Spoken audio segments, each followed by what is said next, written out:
Pertama sekali, kenaan dengan kes Yusof Router ni saya sebut dengan jelas, banyak dah komen saya.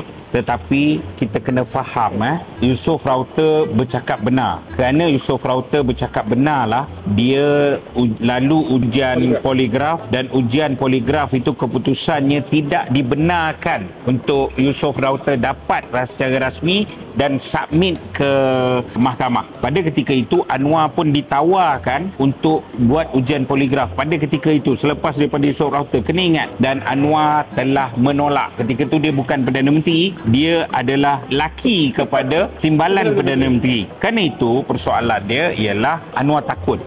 Ketakutan Anwar ni akhirnya ketika dia jadi Perdana Menteri, dia telah menggunakan kuasa dia. Saya mempunyai keyakinan dan syak yang kuat Anwar menggunakan kuasa dia untuk mendepani Yusof Router. Pertama, saya sangat yakin, saya ada keyakinan, saya ada kepercayaan bahawa kes Dadah ni ada kena mengena dengan kes saman sivil ini, dan Anwar sangat takut untuk masuk mahkamah. Kedua, dalam perkara yang ini dulu ialah orang kata Anwar berani larikan naga dia berdepan kan. Ini semua temberang. Saya bagi tahu saudara, Anwar tak pernah masuk mahkamah dan selesaikan proses mahkamah. Anwar tak pernah. Maksud saya apa? Saya bagi contoh Saiful. Okey, kena faham pendakwaan dalam mahkamah ni begini. Ini saya bukanlah expert undang-undang, tapi flying hours saya dalam mahkamah ni saya kata cukup untuk memahamkan saya proses mahkamah itu. Pertama, pendakwaan. Selepas pendakwaan, pasukan daripada peguam atau pendakwa raya akan membentangkan kes. Dia bawalah saksi, dipanggil saksi pendakwaan. IO, pegawai penyiasat, saksi kejadian dan sebagainya dibawa untuk mengastablishkan tuduhan. Apabila establish tuduhan, bila saksi semua dah habis dipanggil saksi pendakwaan, hakim akan buat keputusan berdasarkan pembentangan timbalan pendakwa raya, maka saya berpuas hati kes ada prima facie. Ataupun berdasarkan pembentangan pendakwa raya, saya rasa ada keraguan, wujud keraguan dan kes tak boleh establish dan kes maknanya tertuduh dilepaskan.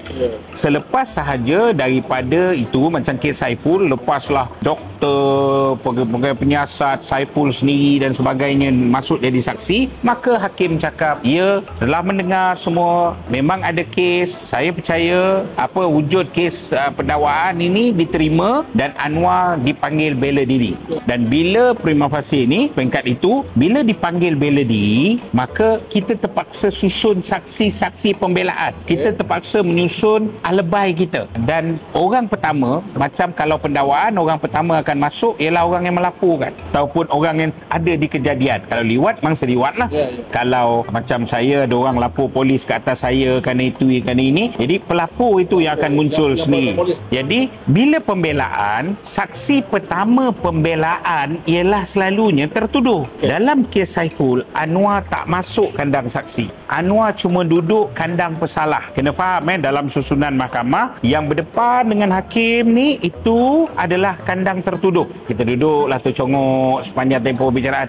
Untuk pembelaan, kita kena berpindah di kandang saksi. Dalam kandang saksi, pertama kita mesti aku sumpah apa yang kita cakap ini benar dan benar-benar belaka. Wallahi wabillahi watallahi, benar, tak ada menipu. Satu. Kedua ialah kita akan terbuka untuk soal balas. Makna soal daripada kedua-dua belah pihak peguam ataupun peguam lain pun boleh tanya kita. Jadi soal dia sekarang ni, dalam kes Saiful, Anwar tak masuk pun kandang saksi. Dalam kes pertama, Anwar tak masuk pun kandang saksi. Anwar penakut menikus. Anwar cuma membacakan akuan bersumpah dia daripada kandang tertuduh, yang di mana dia membacakan ini konspirasi, Najib jahat, kerajaan jahat, ini semua plan Saiful dipasang untuk kenakan dia sebagainya. Tidak menjurus langsung kepada technical case. Oleh kerana itu, peguam ataupun DPP tidak boleh tanya Anwar. Anwar pada pukul ni kau ada kat mana? Macam mana air mani kau boleh ada? Tak boleh cross check lah. Tak boleh. Anwar takut itu. Dan kali ini, macam mana Anwar nak elak? Apabila saman sivil dibuat oleh Yusof Router, dia kena masuk kandang saksi. Dia akan terkincit dia dalam kandang saksi. Anwar pada pukul sekian-sekian kamu berada di mana? Kena ingat dalam Malaysia kita kini. Dalam kes Yusof ni, Anwar sebut dengan jelas pada 5 Disember 2019, Anwar keluar Malaysia Kini, Anwar nafi salah laku sek, kata sibuk kempen PRK. Lepas tu, September 29 tahun yang sama, Anwar juga dalam Malaysia Kini juga cakap apa? Oh, saya ada di rumah masa kejadian tapi sibuk layan kawan-kawan dan keluarga. Benda ni je Anwar akan mampus dalam mahkamah. Kita akan tanya, anak engkau mana? Yang kau kata keluarga, bini kau mana? Polisian. Yang kau cakap kawan-kawan ketika tu ada kawan kau kat dalam rumah, tak ada. Anwar satu orang dalam rumah. Anwar akan mampus benda ni. Kerana itu Anwar panik. Kerana itu mungkin ada budak-budak dia bijak ni, mungkin Mr. H tu ke kan. Tak apa bos relax, kita tahu anak susun.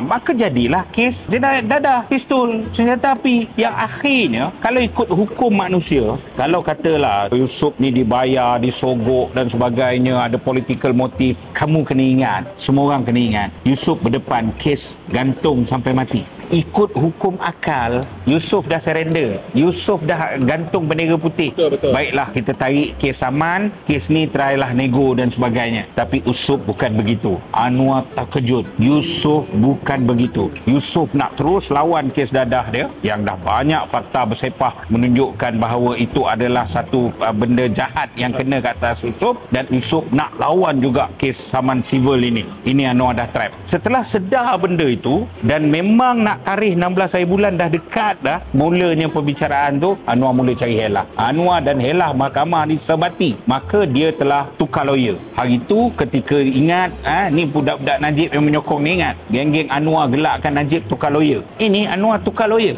Saat akhir kedua, Anwar tiba-tiba mohon imuniti. Dia nak sama pula macam Raja, nak imuniti. Kononnya dia harus diberi keistimewaan. Saman dia ni macam nak jatuhkan kerajaan. Boleh pula hujah dia, mereka ini jahat, Yusof jahat sebab lawyer Yusof adalah lawyer Mahathir, lawyer Cikgu Bat, lawyer Gomo.